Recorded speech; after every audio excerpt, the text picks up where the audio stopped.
নমস্কার বন্ধুরা, তিয়াসার রেসিপিতে সকলকে স্বাগত জানাই। আজ আমি মটরশুঁটির একটা দুর্দান্ত স্বাদের রেসিপি নিয়ে আপনাদের সামনে হাজির হয়েছি, যেটা গরম গরম ভাত, রুটি, পরোটা সব কিছুর সঙ্গে খেতে দুর্দান্ত লাগে।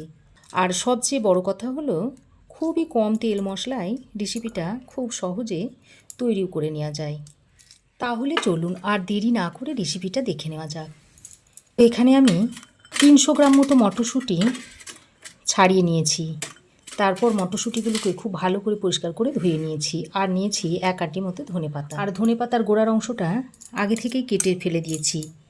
এবার আমি এই ধনেপাতাটাকে একটু ছোট ছোট করে কুচিয়ে নিচ্ছি। বন্ধুরা, মটরশুঁটির রেসিপি তো আপনারা অনেকেই অনেকভাবে তৈরি করে খেয়ে দেখেন, তো এইভাবে একবার তৈরি করে খেয়ে দেখতে পারেন।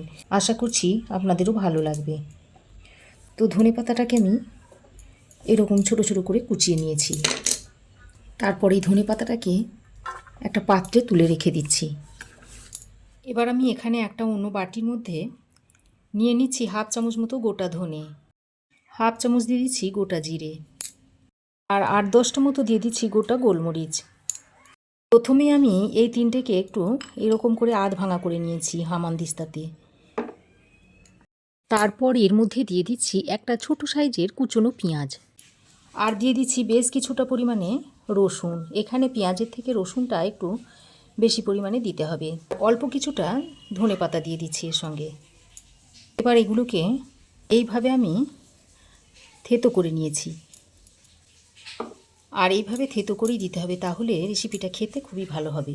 এবার আমি যে বাকি ধনেপাতাটা রেখে দিয়েছিলাম, সেই ধনেপাতাটা এই শিলেতে নিয়ে নিচ্ছি। সঙ্গে 2টো কাঁচা লঙ্কা দিয়ে দিচ্ছি। আর যে মটরশুঁটিগুলো ছাড়িয়ে নিয়েছিলাম, তার মধ্যে থেকে অল্প কিছুটা নিয়ে এখানে দিয়ে দিচ্ছি। তারপর এই সব কিছুকে আমি মিহি করে বেটে নিচ্ছি। তবে এটা আপনারা মিক্সিতেও বেটে নিতে পারেন।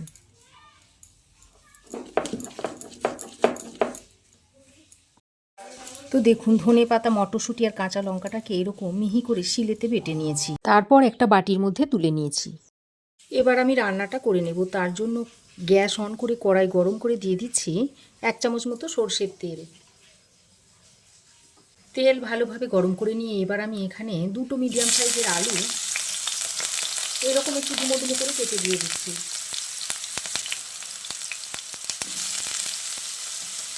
এবার আমি এর মধ্যে একটু নুন আর একটু হলুদের গুঁড়ো দিয়ে দিচ্ছি। তারপর নুন আর হলুদের গুঁড়োটা আলুর সঙ্গে ভালো করে নেড়ে চেড়ে মিশিয়ে নিয়ে আলুটাকে ভেজে নেব। এবার গ্যাসের ফ্লেমটাকে লো টু মিডিয়ামে করে একটা ঢাকনা লাগিয়ে আলুটাকে 3-4 মিনিট সময় ধরে ভেজে নিতে হবে। তো দেখুন, ঢাকা দিয়ে লো টু মিডিয়াম ফ্লেমে আলুটাকে আমি এভাবে লালচে করে একটু ভেজে নিয়েছি। এবার যে মটরশুঁটিটা ছাড়িয়ে রেখে দিয়েছিলাম, সেটা এর মধ্যে দিয়ে দিচ্ছি। তারপর মটরশুঁটিটাকেও আলুর সঙ্গে ভালো করে নেড়ে চেড়ে মিশিয়ে আরও কিছুক্ষণ ভেজে নেব। তো এই একইভাবে ঢাকা দিয়ে আমি আরও 3-4 মিনিট মতো ভেজে নেব। তো ঢাকা দিয়ে আরও 3-4 মিনিট মতো আলু আর মটরশুঁটিটাকে ভেজে নিয়েছি। আর আলু মটরশুঁটি দেখুন খুব সুন্দরভাবে ভাজা হয়ে গেছে। এবারে এই আলু আর মটরশুঁটিগুলোকে একটা পাত্রে আমি তুলে নিচ্ছি।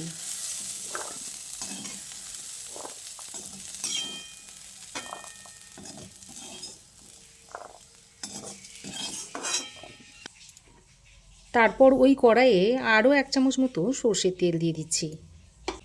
এবার তেলটাকে ভালো করে গরম করে এর মধ্যে 1/2 চামচ মতো গোটা জিরে দিয়ে দিচ্ছি। আর অল্প সামান্য কয়েক দানা গোটা সর্ষে দিয়ে দিচ্ছি। আর একটা শুকনো লঙ্কাকে ছিঁড়ে 2 টুকরো করে দিয়ে দিচ্ছি। তারপর ফোড়নটাকে কয়েক সেকেন্ড ভেজে নিচ্ছি। তো দেখুন, ফোড়ন কয়েক সেকেন্ড ভেজে নিয়েছি। এবার আমি এর মধ্যে ক্রাশ করে রাখা ধনে, জিরে, রসুন আর পেঁয়াজটা দিয়ে দিচ্ছি। তারপর ফোড়নের সঙ্গে বেশ কিছুক্ষণ ভেজে নিচ্ছি। তো দেখুন, থেতো করা মশলাটা দিয়ে ফোড়নের সঙ্গে আরও কিছুক্ষণ ভেজে নিয়েছি। এবার যে ধনেপাতা, কাঁচা লঙ্কার মটরশুঁটিটা বেটে নিয়েছিলাম, সেটা এর মধ্যে দিয়ে দিচ্ছি। তারপর আবারও সব কিছুকে একসঙ্গে ভালো করে নেড়ে চেড়ে মিশিয়ে নিচ্ছি। মশলার বাটিতে অল্প পরিমাণে একটু জল নিয়ে ধুয়ে মশলাটা দিয়ে দিচ্ছি। তারপর আবারও সব কিছুকে একসঙ্গে ভালো করে নেড়েচেড়ে মিশিয়ে নিচ্ছি। খুব ভালো করে নেড়েচেড়ে মিশিয়ে নিয়ে এবার আমি এখানে কিছু গুঁড়ো মশলা যোগ করে দিচ্ছি। দিয়ে দিচ্ছি হাফ চামচ মতো হলুদ গুঁড়ো, ছোটো চামচের 1 চামচ মতো দিয়ে দিচ্ছি লঙ্কার গুঁড়ো, আর স্বাদ মতো নুন দিয়ে দিচ্ছি। তারপর মশলাটাকে খুব ভালো করে কষিয়ে নিচ্ছি। আমি এর মধ্যে একটা মিডিয়াম সাইজের কুচনো টমেটো দিয়ে দিচ্ছি। এখন টমেটোটা দিয়ে মশলার সঙ্গে খুব ভালো করে কষিয়ে নেব। যতক্ষণ না টমেটোটা নরম হয়ে না আসছে ততক্ষণ এইভাবে মশলার সঙ্গে কষিয়ে নিতে হবে। আর আগেই আমি নুনটা দিয়ে দিয়েছিলাম। এই নুন দেওয়ার কারণে টমেটোটা খুব তাড়াতাড়ি নরম হয়ে আসবে। তো 4-5 মিনিট সময় ধরে মশলাটাকে আমি খুব ভালো করে কষিয়ে নিয়েছি। আর টমেটোগুলো দেখুন গলে গেছে। এবার আমি এই পর্যায়ে ভেজে রাখা আলু আর মটরশুঁটিটা দিয়ে দিচ্ছি। আলু আর মটরশুঁটিটা দিয়ে এবার মশলার সঙ্গে খুব ভালো করে নেড়েচেড়ে মিশিয়ে নিচ্ছি। আর মশলা যত ভালোভাবে কষাবেন তরকারির স্বাদ ততই বাড়বে। তো দেখুন আলু আর মটরশুঁটিটা দিয়ে মশলার সঙ্গে খুব ভালো করে কষিয়ে নিয়েছি। এবার আমি এর মধ্যে দিয়ে দিচ্ছি পরিমাণ মতো গরম জল। জলটা দিয়ে সব কিছুকে আবারও ভালো করে নেড়েচেড়ে মিশিয়ে নিতে হবে। আর আপনারা যে পরিমাণ ঝোলটা রাখবেন সেই অনুযায়ী জলটা দিয়ে নেবেন। তো খুব ভালো করে নেড়েচেড়ে মিশিয়ে নিয়ে এবার আমি একটা ঢাকনা লাগিয়ে 4 থেকে 5 মিনিট মতো রান্না করে নিচ্ছি। তো ঢাকা দিয়ে আমি আরও 4-5 মিনিট মতো রান্না করে নিয়েছি। আর দেখুন আলু খুব ভালোভাবে সেদ্ধ হয়ে গেছে। এবার আমি এখানে স্বাদের ব্যালেন্সের জন্য অল্প একটু চিনি দিয়ে দিচ্ছি। আর 1 টুকরো পাতিলেবুর রস এখানে চিপে দিয়ে দিচ্ছি। তবে আপনারা পাতিলেবুর রসের বদলে আমচুর পাউডার কিংবা চাট মশলাও দিয়ে দিতে পারেন। তবে যে কোনো একটা দিয়ে দেবেন, তাহলে খেতে খুবই সুস্বাদু হবে। চিনি ও লেবুর রসটা দিয়ে আবারও সব কিছুকে ভালো করে নেড়েচেড়ে মিশিয়ে নিয়েছি। এবার গ্যাসের ফ্লেম বন্ধ করে একটা ঢাকনা লাগিয়ে আরও 2 মিনিট স্ট্যান্ডিং টাইমে রাখার পর রেসিপিটা আপনাদের সার্ভ করে দেখাচ্ছি। এবার এটার আপনারা গরম গরম ভাতের সঙ্গে অনায়াসেই সার্ভ করতে পারবেন। খেতে খুবই টেস্টি হয়। এইভাবে আপনারাও একবার তৈরি করে খেয়ে দেখুন। আর কেমন হয়েছে অবশ্যই একটা কমেন্ট করে জানান। তো রেসিপি কেমন লাগলো অবশ্যই একটা কমেন্ট করে জানাবেন। ভালো লাগলে একটা লাইক ও শেয়ার করবেন। পাশে থাকা বেল আইকনটাও অবশ্যই প্রেস করে দেবেন। আর আমার চ্যানেলে যদি নতুন হয়ে থাকেন তো প্লিজ চ্যানেলটাকে সাবস্ক্রাইব করার অনুরোধ রইল। আজ এ পর্যন্তই। আবার দেখা হবে নতুন কোনো রেসিপি নিয়ে নেক্সট এপিসোডে। সে পর্যন্ত ভালো থাকবেন, সুস্থ থাকবেন। ধন্যবাদ।